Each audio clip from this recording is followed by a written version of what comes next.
আমার বিয়ে হয় আজ থেকে ৪ বছর আগে। আমার একটা ছেলেও আছে। আমাদের বিয়েটা পারিবারিকভাবেই হয়েছিল। কিন্তু কেন জানি না আমার স্বামীকে শুরু থেকেই আমার খুব একটা পছন্দ ছিল না। কিন্তু তাকে আমার কেন ভালো লাগতো না সেই উত্তরটাও আমার জানা নেই। বিয়ের পর থেকে দেখতাম মানুষটা আমাকে খুব ভালোবাসে। আমার খুব খেয়াল করে, যত্ন করে। মোট কথা তাকে যদি আমি কোনো উল্টাপাল্টা কথা বলতাম, তার সে কোনো প্রতিবাদ করত না। এভাবেই আমাদের সংসার জীবনটা চলছিল। এরপর আমি বাচ্চা কনসিভ করি। আমাদের বেবি হলো। আমার বেবি হওয়ার ২ মাস পরে ফেসবুকে একটা ছেলের সাথে আমার পরিচয় হয়। আস্তে, আস্তে তার সাথে আমার টুকটাক কথা হতে, হতে আমাদের সম্পর্কটা খুব গভীর হয়ে যায়। সে ছিল একজন অবিবাহিত পুরুষ, আর আমি বিবাহিত, বাচ্চা আছে, এই সবকিছুই সে জানত। আমার স্বামী যখন অফিসে যেত, তখন আমি আমার বয়ফ্রেন্ডের সাথে কথা বলতাম। ভিডিও কলে কথা বলতাম, অডিও কলে কথা বলতাম। কারণ আমাদের বাসায় তেমন কেউ ছিল না। আমি, আমার ছেলেটা আর একজন কাজের মেয়ে। এই তো ৩ জন ছিলাম। এর মাঝে হঠাৎ একদিন আমি আমার বয়ফ্রেন্ডের সাথে ভিডিও কলে কথা বলায় এতটাই মগ্ন ছিলাম যে, কখন আমার স্বামী বাসায় এসেছে, সে কলিং বেল দিয়ে বাসায় ঢুকেছে, আমার রুমে এসেছে, আমি যে আমার বয়ফ্রেন্ডের সাথে কথা বলতেছি, এই সব কিছু দাঁড়িয়ে, দাঁড়িয়ে দেখছে, এসব কিছুর দিকে আমার কোনো খেয়ালই ছিল না। এক কথায় আমি আমার বয়ফ্রেন্ডের সাথে কথা বলায় বেহুঁশ ছিলাম। আমার স্বামী প্রায় ৫ মিনিট দাঁড়িয়ে, দাঁড়িয়ে আমাদের কথা শুনছিল। এরপর সে এতটাই রেগে যায় যে আমার হাত থেকে ফোনটা কেড়ে নিয়ে মাটিতে আছাড় দেয়। এর আগে ওই মানুষটার এত রাগ আমি কক্ষনো দেখিনি। আজকেই ১ম দেখলাম। সে এতটাই রেগে যায় যে আমাদের বাসায় থাকা টিভি, ফ্রিজ, আলমারি, শোকেজ সবকিছু ভেঙে চুরমার করে ফেলে। মানুষটা আমার সাথে কোনো কথাই বলছে না। কিন্তু আমার বাবা-মাকে কল দিয়ে বাসায় আসতে বলে। এরপর খুব দ্রুতই আমার বাবা-মা আমাদের বাসায় আসে। তখন আমার স্বামী আমার বাবাকে বলে, "আপনারা যাওয়ার সময় আপনাদের মেয়েকে নিয়ে যাবেন। ওর সাথে সংসার করা আমার পক্ষে আর সম্ভব না। ওকে আমি ডিভোর্স দিয়ে দিব।" এই কথা শুনে আমিও আমার স্বামীকে জবাব দিলাম, "তুমি তো দেখতেই পেয়েছো, আমার অন্য একটা ছেলের সাথে সম্পর্ক আছে।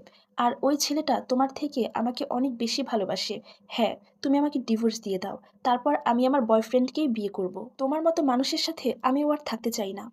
বিয়ের শুরু থেকেই তোমাকে আমার একদম পছন্দ না।" এরকম আরো নানান ধরনের কথা বলে আমি আমার সন্তানটাকে নিয়ে বাবা-মায়ের সাথে বাবার বাড়িতে চলে আসি। বাবার বাড়িতে এসে আমি আমার বয়ফ্রেন্ডকে কল করে জানাই যে, "তোমার সাথে কথা বলতে গিয়ে আমাদের সম্পর্কের কথা সবটাই আমার স্বামী জেনে যায়।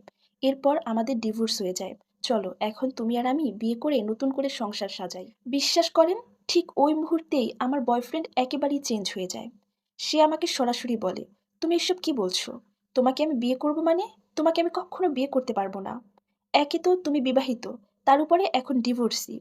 আমি একজন অবিবাহিত পুরুষ। আমি কিভাবে তোমাকে বিয়ে করি?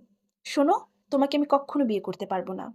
তোমাদের মতো মেয়েদের সাথে সম্পর্ক করা যায়, কিন্তু কক্ষনো বিয়ে করে সংসার করা যায় না।" এসব বলে সে আমাকে কিছু বলার সুযোগ না দিয়ে কল কেটে দেয় এবং সাথে, সাথে সব জায়গা থেকে আমাকে ব্লক করে দেয়। ঠিক ওই মুহূর্তে আমি মনে, মনে একটু অনুভব করতে পারলাম, আমি হয়তো আমার স্বামীর সাথে অন্যায় করেছি, যার প্রতিদান আমাকে দিতে হতে পারে।